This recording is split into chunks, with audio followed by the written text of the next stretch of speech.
দামে ভারতের কাছে সার্বভৌমত্ব বিক্রি করে দেওয়া হচ্ছে, নিজের আত্মাকে বিক্রি করে দেওয়া হচ্ছে, সার্বভৌমত্বকে দিন দিন দুর্বল করে দিচ্ছে। এই আমি তো মনে করি অত্যন্ত পবিত্র দায়িত্ব পালন করেছে।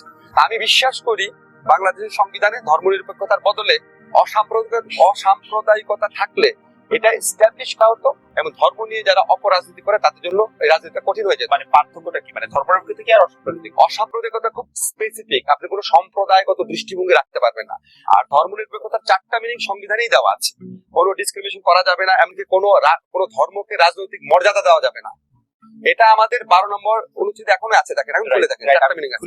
আবার 2 এর এতে বলা আছে ইসলাম রাষ্ট্র ধর্ম। এই অহেতুক প্রশ্নেই যেতে হতো। কিন্তু আপনি বলছেন অসাম্প্রদায়িকতা থাকলে আমরা এই এড়াতে পারতাম কিভাবে? অসাম্প্রদায়িক এটা তো উল্লেখ করতাম না আমি। অসাম্প্রদায়িকতা থাকলে, অসাম্প্রদায়িকতা মানে হচ্ছে কোন সম্প্রদায় ধর্মের পরিচয়ের ভিত্তিতে কারো বিরুদ্ধে বৈষম্য করা যাবে না, নিপীড়ন করা যাবে না, ফুল স্টপ। ধর্মকে রাজনৈতিক মর্যাদা দেওয়া যাবে না, পাগলরে শাকুনারাইতে বলতে হয় না, পাগলকে বলতে হয় না শাকুনারায় না। আপনি ধর্মকে রাজনৈতিক মর্যাদা দিতে হবে না, এই ধরনের কিছু উল্লেখ না থাকলেই তো হতো। কারণ আপনি আরেকটা জিনিস শোনেন খালেন, যখন আমরা ধর্মনিরপেক্ষতা বাংলাদেশ সংবিধানে ঢুকাই তখন ভারতের সংবিধানেও ধর্মনিরপেক্ষতা ছিল না, এই অঞ্চলে কোন সংবিধানে ধর্মনিরপেক্ষতা ছিল না। কাজে আমি মনে করি এটা একটা সুপার ইম্পোজিশন হয়েছে। এই জাতি মানসিক ভাবে, শিক্ষাগত ভাবে, ইন্টেলেকচুয়ালি ভাবে, সংস্কৃতিগত ভাবে ওইটুক উপযুক্ত ছিল, তারা অসাম্প্রদায়িকতা গ্রহণ করতো। কিন্তু ধর্মনিরপেক্ষতা দেওয়া হতে ধর্ম নিয়ে অপরাধ, কারণ এটা হচ্ছে আপনারা একটা মানে তৈরি করছেন, মানে এটা তো অসাম্প্রদায়িকতা শব্দ থাকলে সুযোগটা পেত না।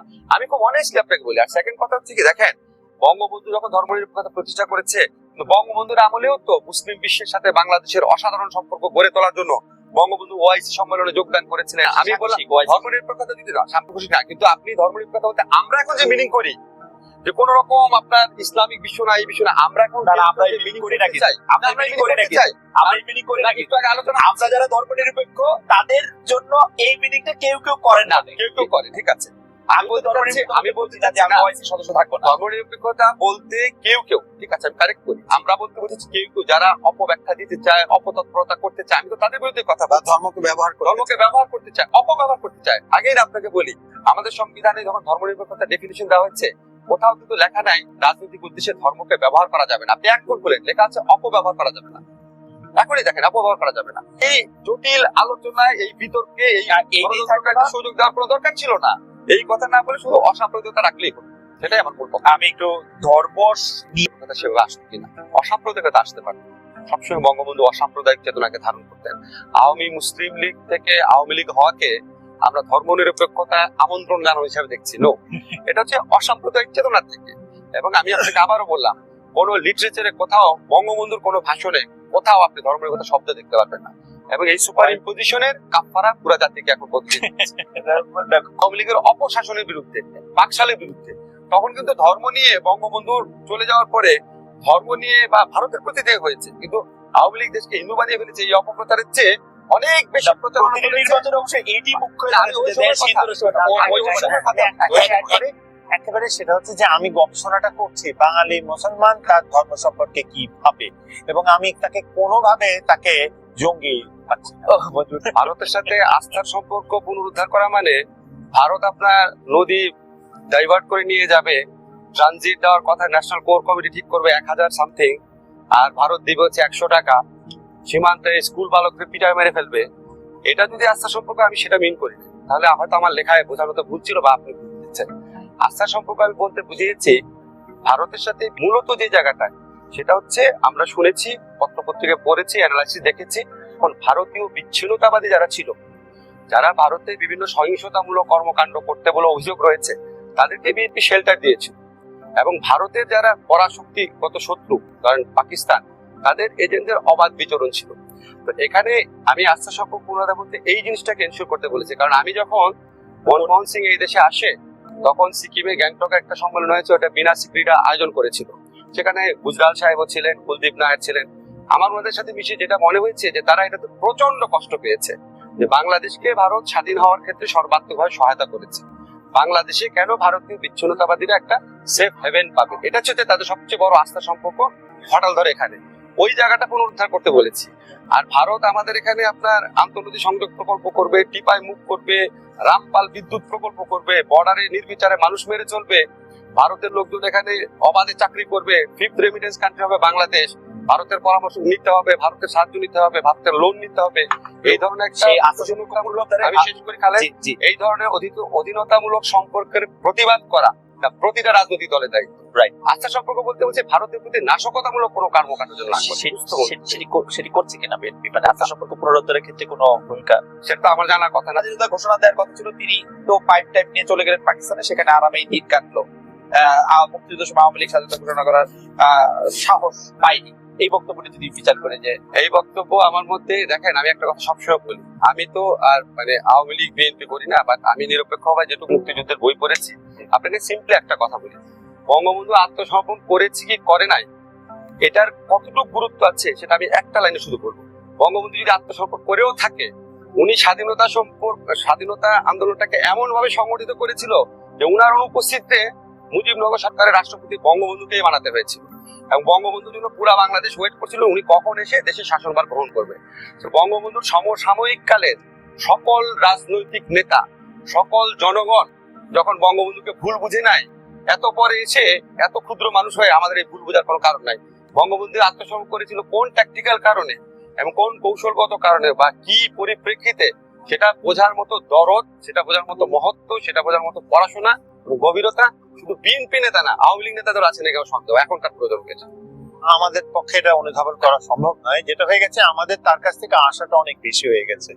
আমাদের দেশের রাজনীতিতে নির্বাচন কমিশনের ভূমিকা অত্যন্ত দুর্বল, এবং আমরা যদি আশা করি যে নির্বাচন কমিশন কিছু করবে, সেটা আমাদেরই বোকামি হয়। আমরা ভাবি যে নির্বাচন কমিশনটা স্বাধীনভাবে একটা সাংবিধানিক একটা শক্তি, কিন্তু নির্বাচন কমিশন আমাদের দেশের রাজনৈতিক শক্তি আইন প্রণেতারা নিয়েছেন, বলতে পারতো, তারা তো স্ট্যান্ড নিতে পারতো, আপনার কেয়ারটেকার নির্বাচনটাই করতে পারে না। সেটাই আমি বলছি, যেমন এখন প্রতিটা পদে পদে বাতিল করে নাই তারা, মানে প্রতি পদে পদে তারা যেই পরিমাণ ব্যক্তিত্বহীনতা, মেরুদণ্ডহীনতা পরিচয় দিয়েছে, এখন আমার ধারণা একটা গ্রাম পুলিশও নির্বাচন কমিশনকে পাত্তা দেন। এইরকম বিরুদ্ধ রাজনৈতিক পরিস্থিতিতেও গাজীপুরে এসপি কে যখন আনা হলো, যখন নির্বাচন কমিশন যদি স্ট্রংলি বলতো, তখন না সরকার ফিল করবে যে না, ওদের একটু একটু ব্যক্তিত্ব আছে, একটু মেরুদণ্ড আছে, যা করবো সেটাই মেনে নিবে না। আপনি কিছুদিন আগে একটা ইলেকশনের সময় নির্বাচন কমিশনার ঢাকা সিটির যে পুলিশ কমিশনার, তার অফিসে গিয়ে দেখেন আপনার 2014 সনের না নির্বাচন, 15 সনের 5 জানুয়ারি ইলেকশন, 5 জানুয়ারি ইলেকশনের আগে যেভাবে আমরা পত্র পত্রিকায় দেখতাম ভোট কারচুপি, সহিংসতা না, ভোট কারচুপির যে ছবি যেভাবে আসতো, এমনকি 5 জানুয়ারি নির্বাচনের পরে আপনার মনে আছে প্রথম উপজেলা নির্বাচন হলো 5টা ধাপে, প্রথম 2টা ধাপ মোটামুটি ভালো ফেয়ার ইলেকশন হলো, তারপর যখন ব্যাপক কারচুপি, ভোট কেন্দ্র দখল শুরু হলো, তখন প্রচুর ছবি ছাপানো। এখন আমি তো এটা প্রমাণ করতে পারবো না, বাট আমি তো একজন সাংবাদিক ছিলাম, কারণ আমার বাসায় যখন সাংবাদিকরা আসে, ইন্টারভিউ নেয়, বলে একটা টিভিতে এটা দেখানোর পর এই প্রবলেম হয়েছে, ওই প্রবলেম হয়েছে, এগুলি বাদ দেন, এটা প্রমাণ করতে পারবো না। প্রতিষ্ঠিত সত্য যেটা, ধরেন আমরা যখন ইন্ডিকেটর দেখি, বাংলাদেশের ইতিহাসে ইউনিয়ন পরিষদের নির্বাচনে প্রতিদ্বন্দ্বীহীন ভাবে চেয়ারম্যান নির্বাচিত হয়ে গেছে, এটা কোনো নজির আছে? সম্ভব না, এটা নজির নাই, এটা নজির নাই। এটা আমি কেন ইন্ডিকেট করছি আপনাকে? কিন্তু চেষ্টা করেছে সে আওয়ামী লীগ করুক কি না করুক, আওয়ামী লীগের টিকিট নিতে, অথবা যেখানে মনে করেছে এখানে বিএনপি প্রভাব বেশি, বিএনপির টিকিট নিতে। কারণ ওই লোকটা জানে যে ওই এলাকা মারা গেল কেন, মারা তো যাবে, কারণ সেখানে তো একজন লোক প্রভাবশালী না। আমরা স্থানীয় লোকগুলা কিন্তু জানি। আপনার আমার গ্রামে যদি ফিরে যাই, ওই এলাকার লোকটা জানে সেই এলাকায় কয়জন প্রভাবশালী লোক, এবং সেখানে একজন তার রাজত্ব আগে যেমন গণমাধ্যম যেতে পারতো না, আগে কিন্তু মানে যোগাযোগ ব্যবস্থার উন্নয়নের ফলে কিন্তু এখন পুলিশদের যাওয়াও অনেক সহজ হয়েছে। মানে আগে চরাঞ্চলে 10 জন লোককে খুন করে ফেলা তো আপনি সুবিধাবাদী, সেটি আমার বিবেচনায়। আপনি এই সম্পর্কে আলাদা কথা বলবেন কিনা, আপনারা বলবেন কিনা, সেটি জানতে চাইবো। মঞ্জুরুল ইসলাম ধর্মনিরপেক্ষতা, অসাম্প্রদায়িকতা এবং প্রগতিশীলতার ঝান্ডা উঁচু করে কথা বললো, এইসব ব্যাপারে সবসময় আওয়ামী লীগের অবস্থান সুবিধাবাদী, সবসময় না হলেও ইদানিং তার সময়ে অভিযোগ হতেই পারে, কিন্তু এর প্রকৃত জবাবটা আওয়ামী লীগের নেতারা দিতে পারবে। কিন্তু একজন বিশ্লেষক হিসেবে আমি এইটুকু বলতে পারবো, যে লক্ষ্য নিয়ে আওয়ামী লীগ যাত্রা শুরু করেছিল, বঙ্গবন্ধু হত্যার পরে বাংলাদেশটা যেই পথে হেঁটেছে, এর মধ্যে বাংলাদেশে যে রাজনৈতিক দলগুলো আছে, বাংলাদেশে যেই রাজনীতি চলেছে, সেখানে ধর্ম নিরপেক্ষতা উঠে গিয়ে রাষ্ট্রধর্ম প্রচার করা হয়েছে, আল্লাহর উপর বিশ্বাস স্থাপন করা হয়েছে, এবং পুরো কিছু মানে যা যে 3টা বললেন পুরোটাই পাল্টানো হয়েছে। সে জায়গায় আমার এখানে যেটা মনে হয় যে এরপরে যারা ক্ষমতায় ছিল, তারা বাংলাদেশে তো রাষ্ট্রধর্ম করে ইসলামকে কায়েম করে বাংলাদেশকে একটি ভিন্ন রাজনীতি, অর্থাৎ পূর্ব মুক্তিযুদ্ধ বাংলাদেশে নিয়ে যাওয়ার প্রক্রিয়ার মধ্যে তারা বাংলাদেশকে অনেকটাই বাঁচিয়ে দিয়েছে। তাইলে হয়তো আওয়ামী লীগকে ক্ষমতার বাইরে থাকতে হতো, 21 বছর ছিল তো আরো 42 বছর। তারা তারা তারা বাংলাদেশকে পরিবর্তন করে দিয়েছে, কিন্তু সবচেয়ে বেশি পরিবর্তন বলতে বাংলাদেশ আওয়ামী লীগকে করতে পেরেছে তারা। না, না, না, ঠিকই আছে। আমার শিবিরের যে নেতৃবৃন্দ যাদের বিরুদ্ধে আন্দোলন করেছে, এখানে আসিফ নজরুল উপস্থিত, গণ আদালতে যাদেরকে ফাঁসিতে ঝুলানো হয়েছিল তাদেরকে আজকে আমরা ফাঁসির কাছে ঝুলাতে পেরেছি। তারা যখন বাংলাদেশের মন্ত্রী, সেই দেশে আওয়ামী লীগের টিকে থাকাই তো একটা অকল্পনীয় ব্যাপার ছিল। এখানে কিন্তু আজকে আমরা অন্তত 72 সংবিধানের কথা আওয়ামী লীগ বলতে পারছে, তার কারণ আমরা সেটি ক্ষমতায় বলছি এসে আর বলছি। সেটি বলছি আর সেই পথে হাসি। সেটি বলছি। আওয়ামী লীগ যদি বাংলাদেশে টিকে থাকে, অবশ্যই সেই পুরো 72 সংবিধান বাংলাদেশে বাস্তবায়িত হবে, ওই আদর্শটুকু। তার মানে 72 সংবিধানে পুরোপুরি ফিরে যাবে সেই ব্যাকওয়ার্ড না, কিন্তু যেই মূল আদর্শগুলো সেটা কেবল আওয়ামী লীগের দ্বারাই পূর্ণ প্রতিষ্ঠিত করা সম্ভব। ডক্টর আসিফ নজরুল, আপনার মন্তব্য একটু এটা তো আসলে আমরা অনেকবার আলোচনা করেছি, তবু আপনাকে কয়েকটা জিনিস বলি। আজকে আফসান ভাই আছে দেখে আমি সাহস করে একটা কথা বলি, এটা আগেও বলেছেন এখনো বলি, এখন বলাটা বেশ সাহসের ব্যাপার। আগে বলতে হবে না। দেখেন, বাংলাদেশের আপনি স্বাধীনতা সংগ্রামের ইতিহাস যদি বিশ্লেষণ করেন, একদম মূল দলিল গুলা দেখেন, 71-এর আগে কোন দলিলে আপনি ধর্মনিরপেক্ষতা দেখাতে পারবেন? অসাম্প্রদায়িকতা ছিল, এটা কিন্তু ছিল।